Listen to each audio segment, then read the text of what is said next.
आपको ऑस्ट्रेलिया के शहर सिडनी में बॉन्डाई साहिल पर दहशतगर्द हमले की गुत्थियां सुलझने लगी। बीबीसी के मुताबिक साजिद अकरम के भारतीय पासपोर्ट पर फिलिपाइन का सफर करने की तस्दीक हो गई है।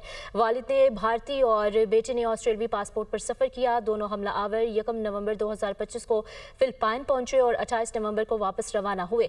ऑस्ट्रेलियावी टीवी ABC के मुताबिक इस प्रेस कॉन्फ्रेंस से कबल सिक्योरिटी ज़राए के हवाले से दावा किया गया था कि साजिद और नवीद अकरम अस्करी अंदाज की तरबियत लेने के लिए फिलिपाइन गए थे। फिलिपाइन इमिग्रेशन के तर्जुमान ने बताया कि फिलिपाइन जाने के लिए 50 साल साजिद अकरम ने इंडियन पासपोर्ट इस्तेमाल किया था। दोनों ने फिलिपाइन के जनूबी शहर को अपनी हतमी मंजिल बनाया था।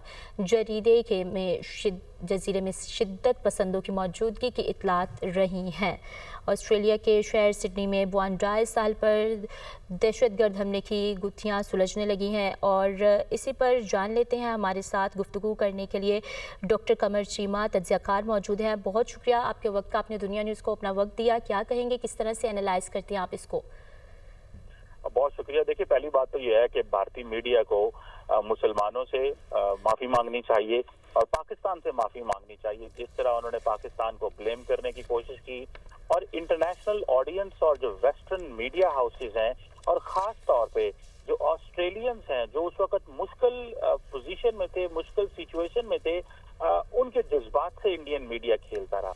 बहुत अफसोस की बात है कि इंडियन मीडिया सिर्फ नरेंद्र मोदी को सियासी फायदे पहुंचाने के लिए ऑस्ट्रेलियंस और इंटरनेशनल कम्युनिटी के जज्बात से खेलते रहे कि किसी कीमत पे ये जो शख्स हैं ये पाकिस्तान से इनका ताल्लुक जुड़ जाए। तो मैं समझता हूँ एक तो ये इनको माफी मांगनी चाहिए। दूसरी इसमें बात इंपॉर्टेंट ये है कि मैं समझता हूँ कि इंटरनेशनल मीडिया हाउसेस को भी चाहिए कि वो इंडियन मीडिया के ऊपर मजीद रिसर्च करें और इनको एक्सपोज करें जो सारा टाइम ये प्रोपेगेंडा वॉरफेयर में इंगेज रहते हैं।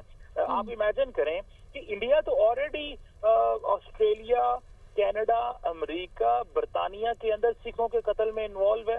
आपको याद है ट्रांसनेशनल रिप्रेशन जिसपे कनाडा की पार्लियामेंट में ये कहा गया कि इंडियन जो एजेंट्स हैं वो इन्वॉल्व हैं कनाडा के अंदर लोगों को मारने में। फिर आपको याद होगा ऑस्ट्रेलियन गवर्नमेंट ने भी ये कहा, उन्होंने कहा जनाब के इंडियन गवर्नमेंट के जो लोग हैं वो हमारे लोगों को यहाँ पे ऑस्ट्रेलियंस को कत्ल करने और उनको असैसिनेट करने में इन्वॉल्व हैं और ऑस्ट्रेलियंस ने ये बात उनको बताई। अब क्या चीज है, अब इंडिया के अंदर इस्लामिक स्टेट का एक बहुत बड़ा नेटवर्क एंड अपरेटस मौजूद है। क्या इंडिया इनके खिलाफ एक्शन लेगा? मैंने तो कभी नहीं देखा है ये माजी में एक्शन लिया गया हो, लेकिन इनको ये एक्शन लेना चाहिए। मैं समझता हूँ ये बहुत बड़ी एक जिसे कहते हैं ना चीज जो है वो हुई है।